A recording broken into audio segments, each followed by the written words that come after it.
And how are you today, Mathew Dickerson? I am very good, thank you, Christopher. That's the shot. Now, look, I'm probably playing with fire with this first one. Now, once you've had your COVID-19 vaccine, how can you easily provide it to anyone that asks? Well, you've got to have some sort of proof, haven't you? Because I don't know that they'll accept you getting onto an airline, for example, or going to an aged care facility and saying, oh, it's right, I've had my 2 shots, it's all good. I think they'll want to see some sort of proof. Now, the government's talked about giving you a COVID-19 certificate, and you'll be able to access that via, say, your MyGov app. But it's a bit clumsy sitting there in the queue at an airport or at a cafe or at an aged care facility trying to get onto the MyGov app and remember what your password is and do all that. But what Apple and Google have both announced is that the COVID-19 certificate from the Australian government will be able to be taken straight into your Apple Wallet or straight into your Google Pay account. So just the same as you can access your credit card, for example, or access your healthcare card or health card insurance provider's certificate or information, you can do exactly the same with your COVID-19 certificate. So once you've got that certificate, you'll be able to just pull out your phone, open up, whether it's a Google or an Apple phone, open up the wallet and say, there you go, there's my proof of vaccination. One thing that's interesting though, Chris, is that if for whatever reason you needed to change teams halfway through, so if you went Pfizer number 1, AZ number 2, for example, the experts say that that still gives you adequate coverage in terms of vaccination, but the government won't recognise that and won't issue you a certificate. And we've seen in regional areas where some people had Pfizer and then they took away all the Pfizer shots, and so some people have actually said, oh, well, I'll just have the second shot as AZ. Then if you do that, then it won't actually count on your certificate. So you'd have to get 2 shots of the same type. Oh, that's crazy. The efficacy is supposed to be better than just sticking to the one. Well, you're probably right. I don't know any of the details around the efficacy of changing between the two, but you've had 2 shots still. But again, at this stage, you won't get the certificate if you've had the 2. But look, most people will have the same for the first and second. They'll get the certificate and they can then download that into their phone in their Apple Wallet or their Google Pay app. Good idea, though. Yeah. Now, how are your piano skills with 10 fingers? What about if you had 11 fingers to play with? Could you play the piano even better? It actually reminds me, Chris, I'm not sure if you know the movie The Princess Bride. It's one of my favourite movies. And in that, of course, Count Rugen has 6 fingers on one hand. Now he uses that to be a better swordsman. But I just don't know how you'd go playing the piano. My piano skills aren't great to begin with, but they've actually built a robotic thumb. And one of the ways they've been testing this robotic thumb is to add it to someone that can play the piano. And then they're using that extra digit by actually moving their foot, not on one of the pedals, but by moving their foot in a different way to actually use that thumb to play the piano.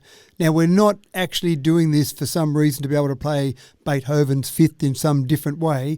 They're actually doing the testing on this to get to the point where people that may have a disability or people that may have had some damage to their hand, or even get to the point where they may not have a hand at all and actually put in some electronic or some robotic digits on their hands. And by doing this testing, by getting to the point where they have someone controlling an extra digit on their hand, they're building up all the information that the artificial intelligence will use to actually use it in a real world where someone needs it to actually do as part of their general life.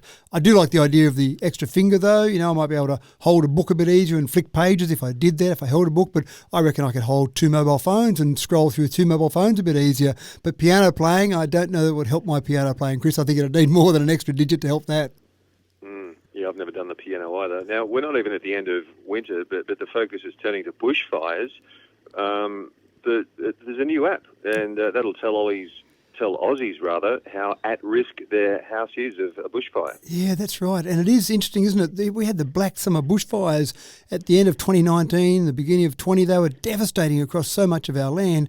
But then a pandemic came along and we tended to put that on the side and focus on the pandemic.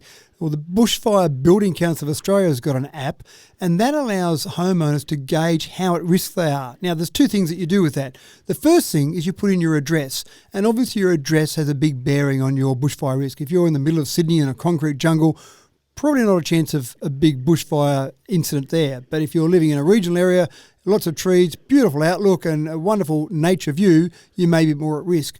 But then you also go and answer a number of questions about your house, the type of construction of your house, what's around your house, when's the last time you cleaned the gutters out, what patios or decks are built off your house.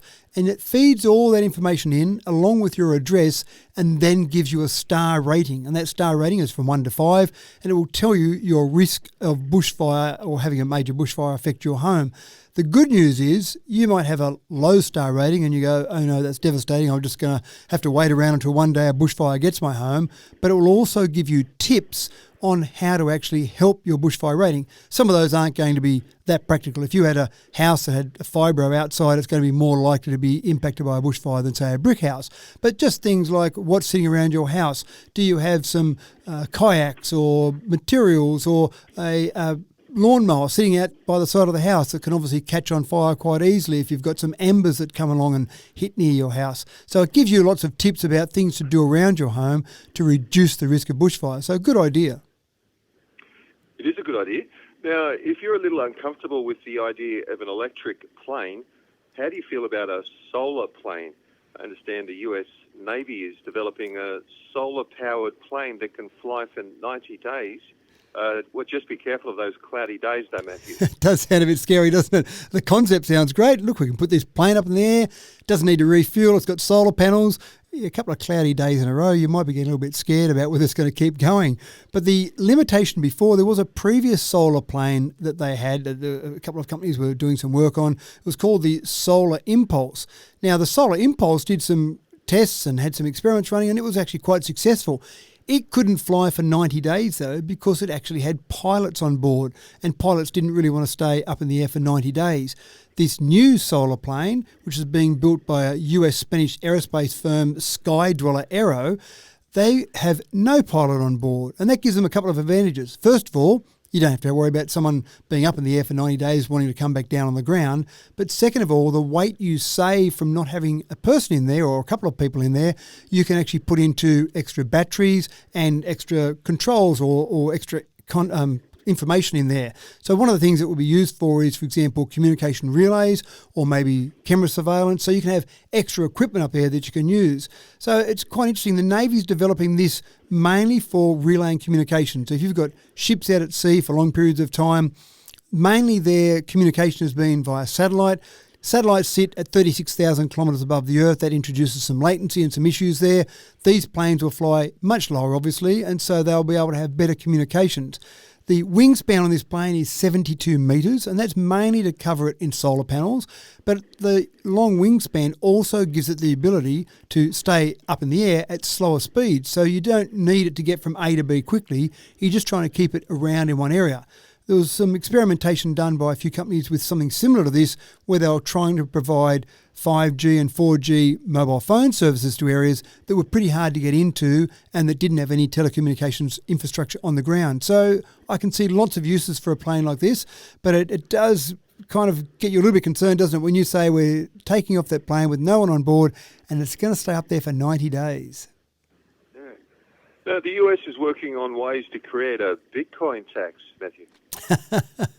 One of the reasons people tend to like Bitcoin is because they feel like they're dodging the tax system. And there's a survey that we've discussed previously that talked about people being paid in Bitcoin. And one of the reasons when people asked about that, why they wanted to be paid in Bitcoin, is they said they wanted to reduce their tax, which I'm sure the ATO wasn't overly impressed about. So in the US, there's actually a bill before the Senate at the moment in the US. It hasn't gone through yet. And it's an infrastructure bill, which has got a whole range of infrastructure they want to build in America. And they're going to fund the building of that infrastructure partly by actually taxing Bitcoin. Now, I'm sure people that invest in Bitcoin won't be happy about this. Some of the people that are actually selling Bitcoin or traders in Bitcoin aren't happy about this as well, because obviously it makes Bitcoin dramatically less attractive if the taxman's going to get his hand on some of the money that you might supposedly make out of Bitcoin. So it'll be interesting to see where this goes. It's the first country in the world that's tried to do something with Bitcoin. It almost makes it feel like it's a bit more official, doesn't it, when you start having governments wanting to tax it. One of the things that people love about Bitcoin, it seems like it removes itself from the system. But when you start getting governments wanting to tax Bitcoin, it feels like it's suddenly being dragged back into the system. So I don't know where this one will end up. I'm sure there'll be some heated debates around the Senate. They probably should check whether any of those senators that are debating this have actually got any Bitcoin themselves. They might have a slight conflict of interest there. But I don't know where this one will go. It'll be an interesting process they'll go through and an interesting outcome, I'm sure. And just finally, Matthew, internet speed. The ACCC hauls Telstra, Optus and TPG to court over claims of NBN FTTN speeds. This is a really complicated one, Chris. The ACCC has said that, yes, Telstra, Optus and TPG haven't given consumers correct information about the speeds they will achieve, and specifically they're targeting fibre to the node, FTTN. They're not worried about the speeds they promise on fibre to the premises or fixed wireless or HFC. They're only focused on fibre to the node. Now, the carriers are saying, yes, we think, in terms of what the ACCC is accusing them of, they say we think that we are giving consumers incorrect information, but it's not our fault. It's the fault of the NBN, because when the fibre to the node is rolled out or has been rolled out, it depends how close to that node you are to determine your speed. And the carriers don't always have that information readily at hand because the NBN is controlling the network. So you might connect to the fibre to the node network and you might be right near a node and you might get the speeds that are promised. Or you might be 50 or 100 metres away and you're relying on that copper for that last bit. Your copper's old, it might have been in the ground for 50 years or more, and suddenly you go, well, hold on, Mr. Telco, you promised me I'd get 50 meg download speeds. I'm only getting 30 meg download speeds. You've given me a false promise. And that's where the ACCC is focused. Who's at fault here? I don't really think that's easy to blame the telcos or NBN. There's probably a little bit of fault with both of them. But the real solution would have been, Chris, when the whole NBN concept was first announced back in about 2008, it was going to be all fibre to the premises. And then at some stage, one government said, we'll save some money and make some of that network fibre to the node, which did save money, but it delivered an inferior network. And so that's where the issue is occurring. And I suspect the solution is going to be that this fibre to the node will all be changed over at some point in time to fibre to the premises. Thanks for being with us today, Matthew. Of course, people can get in more Tech Talk with Mathew Dickerson by podcast and YouTube. Absolutely right. Thanks, Chris. All right, Matthew, have a good week. We'll talk to you next week. My pleasure.